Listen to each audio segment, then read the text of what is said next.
हाय बच्चों, कैसे हैं आप? देखिए, आज हम अनबैलेंस्ड फोर्स के बारे में समझेंगे। बैलेंस्ड फोर्स के बारे में मैं आपको पहली वीडियो में समझा चुकी हूँ। आई थिंक आपको समझ आ गया होगा वो बैलेंस्ड फोर्स क्या होती है।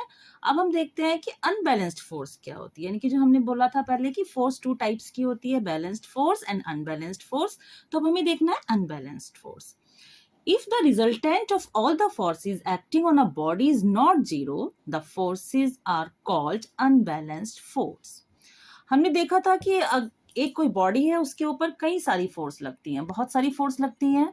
अगर उन सारी फोर्स का रिजल्ट जीरो नहीं है तो फोर्स कहलाएगी अनबैलेंस्ड फोर्स। जैसे हमने बैलेंस्ड फोर्स में एक ट्रंक का एग्जांपल लिया था, एक बॉक्स लिया था, हमने उसको दिखाया था, एक हैवी बॉक्स जमीन पे रखा हुआ है, उसको हम मूव नहीं कर पा रहे हैं क्योंकि उसके ऊपर जो फोर्स लग रही हैं वो चारों फोर्स बैलेंस हो जाती हैं, जिस वजह से वो मूव नहीं करता है।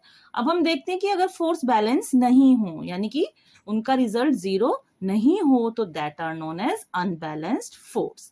अनबैलेंस्ड फोर्स की वजह से ही कोई मूविंग बॉडी है उसको स्टॉप किया जा सकता है, कोई स्टेशनरी यानी कि कोई बॉडी रेस्ट में है तो उसको मूव कराया जा सकता है, वो इसी वजह से, अनबैलेंस्ड फोर्स की वजह से।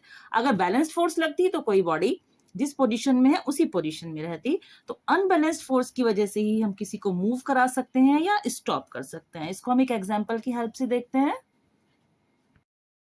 Example 1, suppose a toy car lying on the ground. If we push the car, it starts moving. In this case, force of reaction is equal and opposite the force of gravity, but force of earth pull is greater than the force of friction. Thus, net unbalanced force makes the car move from its stationary position. क्या मतलब? एक छोटी सी car रखी हुई है ground पर और हम उसको पुश करते हैं। अब देखिए, टॉय कार है, ज्यादा वेट तो उसके अंदर नहीं है, तो वो मूव करने लगेगी, ठीक है। तो उसने मूव क्यों किया, किस वजह से? फोर्स तो इस पे भी चारों फोर्स लग रही हैं जो बॉक्स में लग रही थी हमारी बैलेंस्ड फोर्स में। लेकिन क्या होता है कि जो फोर्स ऑफ ग्रेविटी है और फोर्स ऑफ रिएक्शन है वो तो इक्वल एंड अपोजिट है, इसलिए वो तो न्यूट्रलाइज हो जाएंगी, ठीक है। लेकिन जो इस कार की फोर्स ऑफ फ्रिक्शन, इस कार पर जो फोर्स ऑफ फ्रिक्शन लग रही है, हमारी जो पुश की फोर्स है वो उससे ज्यादा हो जाएगी, यानी कि जितना इसका फोर्स ऑफ फ्रिक्शन है हम थोड़ा उससे ज्यादा फोर्स लगाएंगे, तो जिस वजह से ये मूव करने लगेगी, यानी कि अनबैलेंस्ड फोर्स हो जाएगी। फोर्स ऑफ रिएक्शन और ग्रेविटी तो बैलेंस हो गई, लेकिन यहाँ पर हमारी पुश की जो फोर्स है that is greater than force of friction. Unbalanced force की वजह से ये कार मूव करने लगेगी। तो अनबैलेंस्ड फोर्स का एग्जाम्पल आपको समझ आ गया होगा। बैलेंस्ड फोर्स में हमने हैवी बॉक्स का एग्जांपल लिया था और अनबैलेंस्ड फोर्स में हमने ये टॉय कार का एग्जांपल लिया, इससे आप समझ गए होंगे। तो देखिए हमने क्या समझा, हमने इस सब चीज को देख के यही समझा है कि अगर if to move a stationary object we have to push it with a force greater than the opposing force of friction, कि स्टेशनरी ऑब्जेक्ट को हमें मूव कराना है तो जितनी उस पर फोर्स ऑफ फ्रिक्शन लग रही है हमें उससे ज्यादा फोर्स लगानी पड़ेगी, तभी वो मूव करेगा। बॉक्स वाले एग्जांपल में भी अगर हम उसकी फोर्स ऑफ फ्रिक्शन से ज्यादा फोर्स लगा देते, एक इंसान से नहीं लग रही है, दो या तीन मिलके लगाते थे तो वो मूव कर जाता, क्योंकि जितना उसका फोर्स ऑफ फ्रिक्शन से उससे ज्यादा हमने पुश कर दिया, उसको फोर्स लगा दी तो वो मूव करने लगा। कि कोई भी ऑब्जेक्ट है अगर हम उसकी फोर्स ऑफ फ्रिक्शन से ज्यादा फोर्स उस पर लगा देंगे तो वो मूव करने लगेगा, क्योंकि वो अनबैलेंस्ड फोर्स हो जाएगी। ठीक है बच्चों, एक और एग्जाम्पल देखते हैं। When a ball is rolling on the ground, an unbalanced force of friction acts on it, which brings the ball to stop after some time. एक बॉल रोल कर रही है ग्राउंड पर, तो क्या होता है, थोड़ी देर बाद वो रुक जाती है। क्यों? क्योंकि उस पर एक अनबैलेंस्ड फोर्स ऑफ फ्रिक्शन काम करने लग जाती है। अगर ये अनबैलेंस्ड फोर्स ऑफ फ्रिक्शन ना होती तो क्या होती, वो बॉल मूव करती रहती, जो न्यूटन्स फर्स्ट लॉ में बताया गया है ये यही तो कहता है कि अगर कोई फोर्स ना लगती तो एक बॉल अगर मूव कर रही है तो वो मूव ही करती रहती, वो रोल होती रहती। लेकिन क्या है, फोर्स ऑफ फ्रिक्शन काम करती है, फोर्स ऑफ फ्रिक्शन होती है जो ग्राउंड भी एक्सर्ट करती है, जिस वजह से अनबैलेंस्ड फोर्स उस पर लगने लग जाती है और वो थोड़ी देर बाद रुक जाती है। तो हम क्या कह सकते हैं कि अनबैलेंस्ड फोर्स का क्या इफेक्ट पड़ता है बॉडीज पे?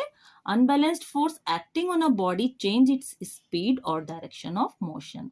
अनबैलेंस्ड फोर्स से ही किसी भी बॉडी की स्पीड और उसकी मोशन की डायरेक्शन को चेंज किया जा सकता है। और अगर हम इसका रिवर्स बोले, इसका उल्टा बोले तो वो भी सही है। क्या? If the speed or direction of motion of a body changes, then some unbalanced force is acting on it.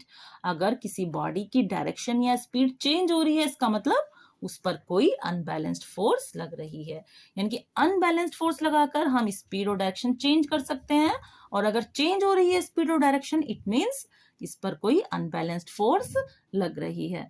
तो बच्चों, आपको ये समझ आ गया होगा अनबैलेंस्ड फोर्स के बारे में एग्जांपल्स की हेल्प से।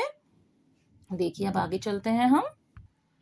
एक और एग्जाम्पल बच्चों, जिससे आपको अच्छे से समझ आ जाए, इसलिए मैं कुछ एग्जाम्पल्स लेके चल रही हूँ जिसको आप अच्छे से समझ सकें कि अनबैलेंस्ड फोर्स क्या है, उसके क्या इफेक्ट्स हैं, वो कैसे काम करती है।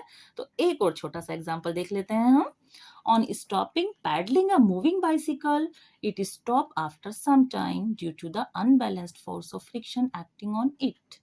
यानी कि एक बाइसिकल है, एक साइकिल चल रही है, अगर हम उसको पैडलिंग करना बंद कर दें, यानी कि हम उसके पैडल पर पैर मारना बंद कर दें, तो वो कुछ टाइम बाद रुक जाती है। क्यों? क्योंकि उस पर अनबैलेंस्ड फोर्स काम कर रही है, जिस वजह से वो स्टॉप हो जाती है। अगर हम पैडलिंग करते रहेंगे तो हमारी जो पैडलिंग की एनर्जी होगी, या कह सकते हैं हमारी जो पैडलिंग की फोर्स होगी, इस वजह से वो मूव करती रहती है। लेकिन हमने पैडलिंग बंद कर दिया और ग्राउंड से उस पर फोर्स ऑफ फ्रिक्शन लग रही है, जिस वजह से वो कुछ टाइम बाद बंद हो जाएगी। तो देखते हैं हमने क्या कंक्लूजन निकाला। If there were no unbalanced force of friction and no air resistance, a moving bicycle would go on moving forever. अगर अनबैलेंस्ड फोर्स ऑफ फ्रिक्शन ना हो और एयर रेजिस्टेंस ना हो, हवा भी तो रेजिस्टेंस डालती है ऑब्जेक्ट पे, तो एक मूविंग बाइसिकल हमेशा चलती ही रहती, वो कभी स्टॉप ही नहीं होती, अगर unbalanced force of air friction या एयर रेजिस्टेंस उस पर नहीं लगता। तो साइंटिस्ट जो गैलीलियो थे, उन्होंने भी यही बात कही थी, the object move with constant speed when no force acts on it. अगर किसी ऑब्जेक्ट पर कोई फोर्स नहीं लगती है, तो वो हमेशा हमेशा हमेशा कांस्टेंट स्पीड से मूव करता ही रहता है, करता ही रहता है, करता ही रहता है। आई थिंक आप इसको अच्छे से समझ गए होंगे अनबैलेंस्ड फोर्स को। इसके काफी एग्जांपल्स मैंने आपको समझाए हैं और इसके बारे में बहुत कुछ बताया है। आप इसको ध्यान से पढ़ें, एक एक लाइन को ध्यान से देखें, इसको समझें, वीडियो को बार बार देखें और अच्छे से समझें, ताकि आप एग्जाम में अच्छे मार्क्स स्कोर कर सकें। अच्छा बच्चों, ओके, बाय बाय। मेरी वीडियो आपको पसंद आई हो तो आप कमेंट जरूर करना। Okay, bye.